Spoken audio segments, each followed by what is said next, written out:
부처님이 주신 휴식처, 부처님이 주신 안락처, 붓다테라피 효산입니다. 반갑습니다. 오늘은 여러분들이 익히 알고 계시는 교진녀 들어보셨습니까? 안 들어보셨어요?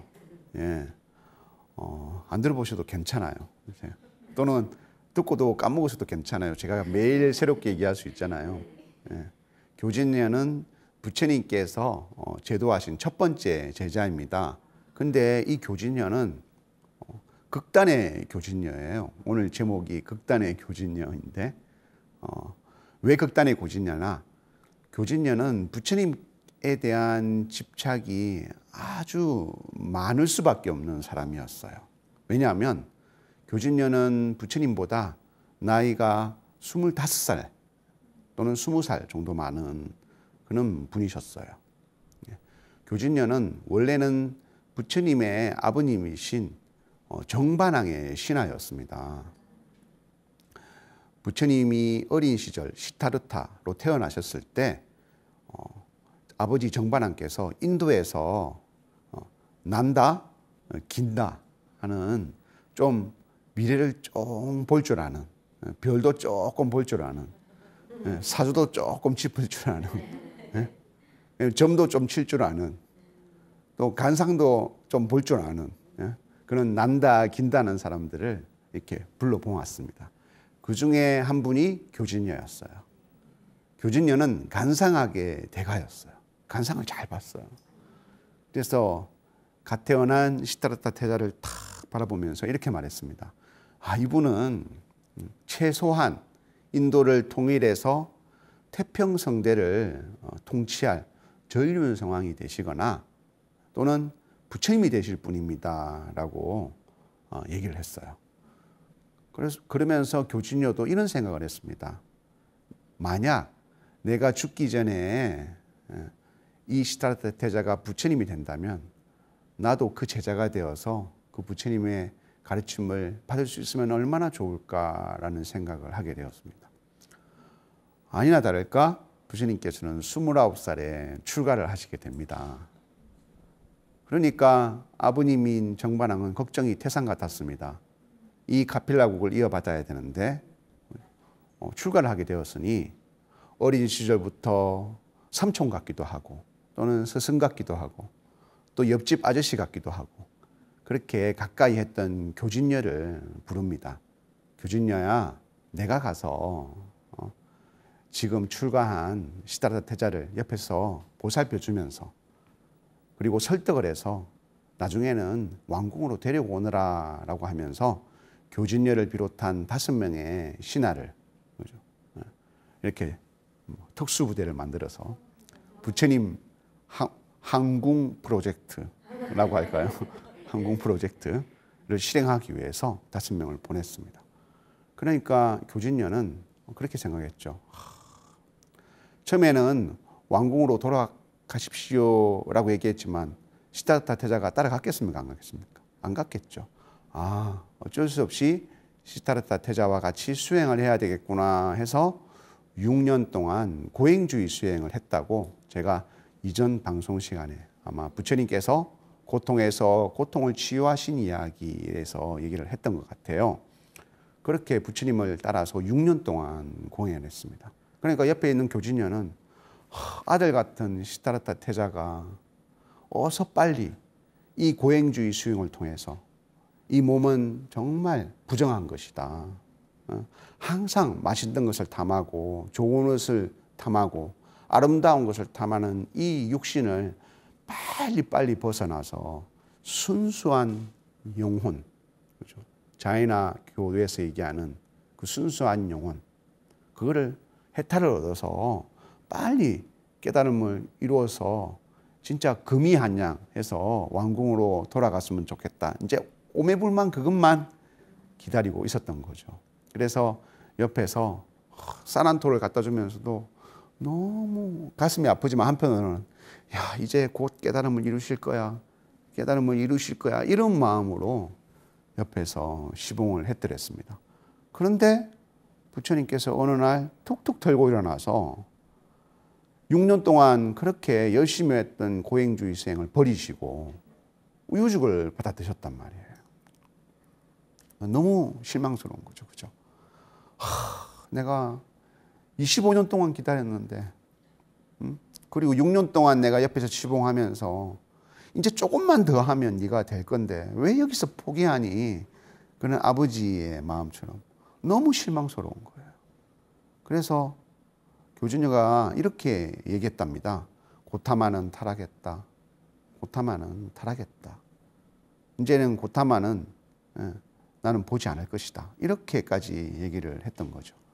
그래서 부처님께서 깨달음을 이루시고 교진녀에게 가서 나의 깨달은 법을 법문을 해주고 교진녀를 깨달음으로 이끌어야 되겠다라는 결심을 하게 됩니다.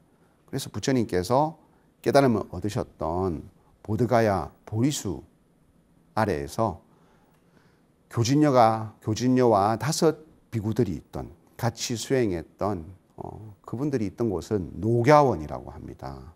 녹야원. 녹야원까지 걸어서 갑니다. 근데 거리상으로 부산에서 서울까지의 거리예요. 그 거리를 걸어가시면서 나는 교진녀를 구제하리라. 그런 생각을 하면서 많은 생각을 했죠. 교진녀와 그리고 많은 사람들이 나의 이 깨달음의 내용을 이해할 수 있을까 걱정을 하면서 부산에서 서울까지 걸어가셔가지고 교진녀를 만나게 됩니다. 근데 교진녀가 저 멀리서 오는 부처님을 보고 같이 있던 5명이 이렇게 말합니다. 저기 타락한 고타마가 온다. 저기 타락한 고타마가 온다. 너무 기대했기 때문에 실망감이 컸던 교진녀는 그렇게 얘기했습니다. 여러분 고타마가 뭔지 아세요? 고타마? 고타마는 부처님의 성씨죠. 고타마 시타르타. 부처님의 원래 이름입니다. 속세의 이름입니다. 그렇죠? 우리가 홍길동 할 때 홍이 고타마고요. 길동이 시타르타거든요. 그래서 부처님을 고타마라 부르는 거는 어떤 거겠어요? 저기 김씨가 오네. 저 타락한 김씨와 이렇게 얘기하는 거예요. 5명한테. 야, 저 봐봐. 타락한 김씨가 와. 우리 저 김씨가 와도 아는 체도 하지 말고 무시하자. 타락했잖아. 이렇게 얘기를 했어요. 그런데 막상 부처님께서 싹 앞에 나타나니까 부처님의 표정이 너무나 온화하고 고행주의 수행을 할 때 그때의 모습이 아닌 거예요. 얼굴은 환하고 마음은 고요히 가라앉아서 자기도 모르게 일어서서 부처님 여기 앉으십시오 하고 자리를 권하는 거예요. 그렇게 6년 동안 고행주의 수행할 때는 너무나 고통스러워서 얼굴에 고통으로 일그러져서 이것을 참기 위해서 이를 이런 고통스러운 표정의 부처님이셨는데 너무나 온화하고 편안한 알 수 없는 그런 기운들. 우리 그런 분들을 만날 때가 있잖아요. 예. 이 사람이 이상하게 좀 다른 기운을 갖고 있는 거예요. 만나면 말 한마디도 하지 않았는데도 너무 편안한 그런 어떤 기운을 만나서 부처님을 자리를 내어드리고 발을 씻겨드리고 절을 하게 됩니다. 그래서 부처님께서 자신감을 얻으셨어요. 그래도 교진녀가 내 말을 들으려고 하는구나 하고, 그래서 이제 부처님께서 교진녀에게 법문을 해주십니다. 그 법문을 우리 후대에서는 어떤 법문이라고 하냐면 처음 전했다라고 해서 초전이라고 하고요.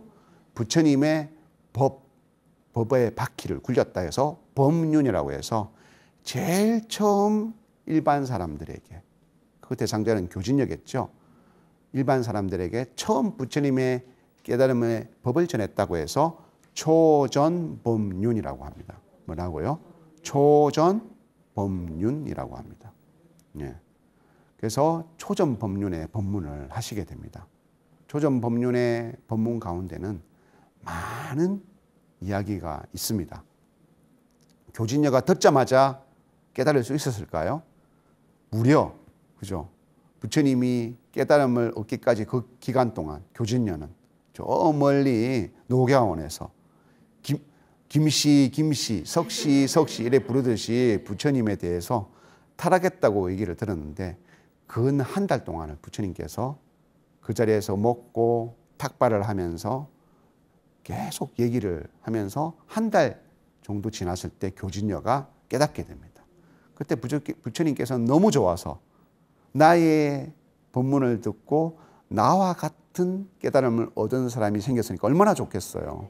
아, 내가 깨달은 게 맞구나 하고 처음으로 확신한 거니까 너무 좋아서 교진녀가 깨달았다.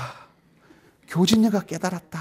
이렇게까지 말씀을 하셨다고 합니다. 그래서 그 수많은 이야기 중에 교진녀에게 이렇게 말씀하십니다.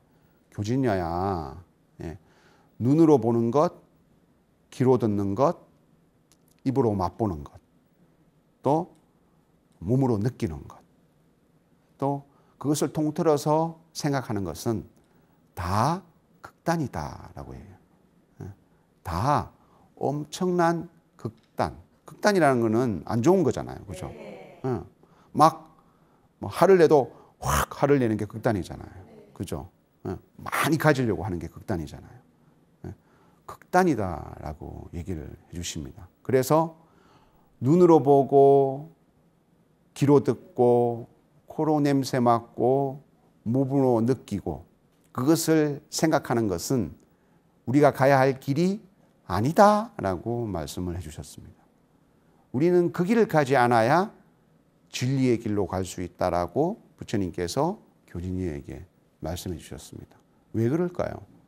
우리가 사는 게 바탕이 눈으로 보고 귀로 듣고 코로 냄새 맡고 입으로 맛보고 모든 삶이 이것을 통해서 이루어지는데 이 길을 가면 안 된대요. 그럼 어떤 길을 가야 돼요? 그죠? 참 이상한 말씀이에요. 그죠? 그래서 이 길을 우리가 알기 전에 도대체 왜 눈으로 보는 길, 그 다음에 귀로 듣는 길, 코로 냄새 맡는 길은 가서는 안 된다고 말씀하셨을까라는 것부터 한번 우리가 하나하나 이야기해 봐야 될 것 같아요. 자, 우리가 짜장면을 먹으러 갔습니다. 짜장면이 아주 맛있어야 할까요? 아니면 중간만 맛있어야 할까요? 아니면 맛이 없어야 할까요? 맛있어야죠.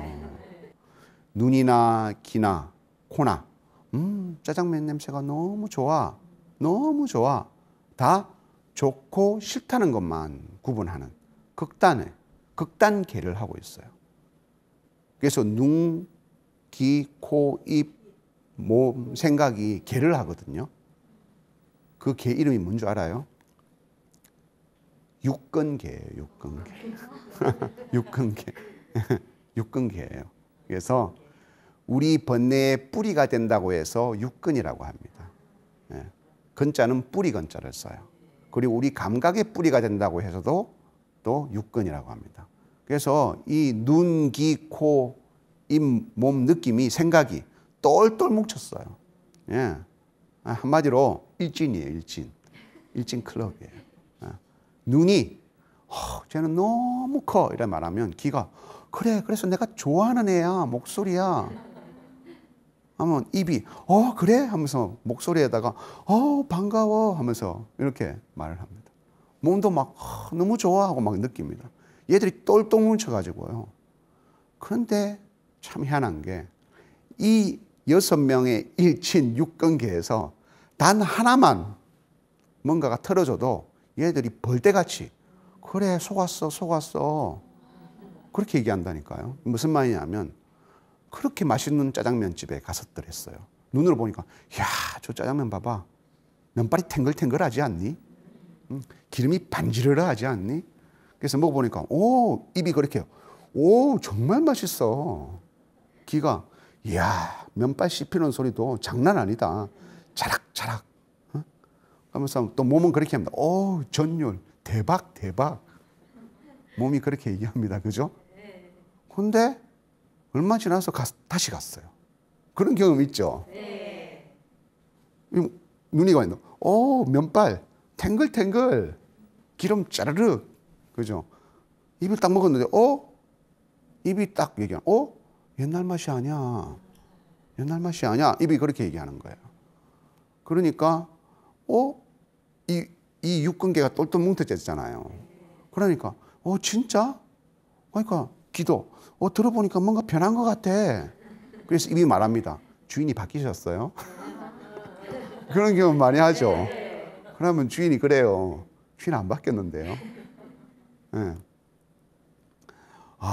이 육근이라는 것은 뭐만 기억하는 겁니까? 가장 맛있었던 것만 기억합니다. 그죠? 그 중간은 기억하지 않아요. 왜 그게 맛이 달라졌다고 생각할까요?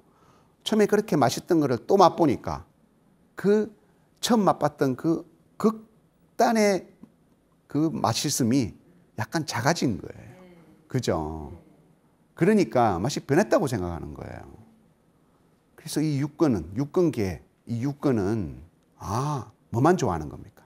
가장 큰 거, 이것만 쫓아다녀요. 가장 아름다운 거. 그리고 내 몸을 가장 쾌락에 적게 해주는 거. 이것만 좋아하는 것이 바로 육근들입니다. 이 육근을 쫓아가면 우리는 어떤 길을 가게 될까요? 계속 큰 것만 쫓아가게 될 거예요. 계속 큰 것만 쫓아가요.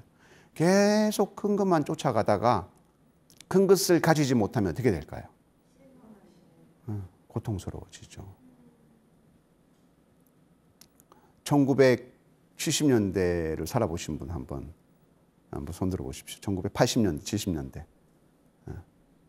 한 분 계시네. 두 분 계시네. 여기도 계시네요. 그래요? 아주 어리셨나 보다, 그때는. 1980년대 때 집에 포니가 한 대 있으면 집안에 경사요 가문의 긍지였죠. 포니2. 그죠? 네, 포니2가 있는 집은 대부분 2층 양옥집이었어요. 그죠? 그래서 밑에는 주인이 살고 위에는 세댁에 세를 줬죠. 그래서 아침에 포니2를 걸고 나와서 막 세차를 하고 있으면 차를 사셨어요? 이러면 그 말을 듣는 게 너무 뿌듯해요. 예, 차 한 대 샀어요 하면서 너무 행복해요. 그죠? 그 당시에 육근계, 눈, 귀, 코, 몸의 느낌은 포니2가 있으니까 너무 행복한 거예요. 와, 행복하다. 나는 이 세상에서 가장 행복하다. 나는 다른 사람이 누리지 못하는 걸 누리는 행복자야. 이렇게 생각을 했습니다. 그런데 수십 년이 흘렀습니다. 2021년이 되었습니다. 우리 보살님의 아드님이 고향에 방문을 하는데 포니2를 몰고 왔습니다. 주변의 사람들, 저 차가 굴러가요? 아드님이 파산하셨어요? 2021년에 포니2를 가지고 있는 것은 행복일까요? 행복이 아닐까요? 행복이 아니죠. 애물단지죠. 예. 포니2는 변했나요? 안 변했나요? 포니2의 이름은 그대로인데 뭐가 변한 겁니까? 육근이, 그죠? 육근계, 얘들이 마음이 변한 거예요. 예. 그전에는 그렇게 좋다고 난리더만. 온 가족들이 세숫대야를 들고 와서 포니2 하면서 막 닦으면서 그렇게 좋다고 난리더만. 불과 몇십 년 사이에 더 좋은 것을 맛본 거예요, 얘들이. 더 쾌락에 가까운 걸 맛본 거예요, 얘들이. 그러니까 이제 포니2는 헌시장처럼 버리는 거예요. 그러니까 어떻게 돼요? 포니2를 타고 다니니까 20년, 30년 전에는 너무 행복하다 이랬는데 30년 후에 타고 다니니까 너무 불행해. 쪽팔려 죽겠어. 부끄러워. 얘들이 이러고 있네요. 육근을 믿으면 되겠습니까? 안 되겠습니까? 안 되겠죠. 예. 육근을 따라가면 우리는 항상 실망하고 고통받고 남에게 상처를 주게 되어 있어요. 그래서 부처님께서 교진이에게 육근을 따라가는 길은 극단의 길이다. 그 길에서 벗어나야.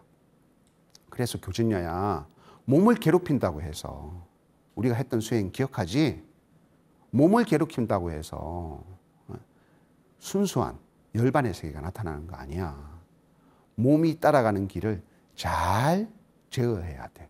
그 치우치지 않는 길을 가야만이 그 육근이 나를 이끌고 가는 극단에서 벗어날 수 있다라고 교진이에게 말씀을 해주셨어요. 오늘 여러분들과 그 극단의 교진요. 우리 삶에도 많죠. 참 옛날에는 그렇게 행복했는데 지금은 불행하다고 생각하는 것은 우리가 육근계를 따라가서 그래요. 그죠? 예, 그런 극단의 교진녀를 바로 전 시간에 말했던 중도, 그죠? 중도의 가르침을 통해서 치유하셨던 이야기를 나누면서 오늘 마치도록 하겠습니다. 예, 모두 수고하셨습니다. 성불하십시오.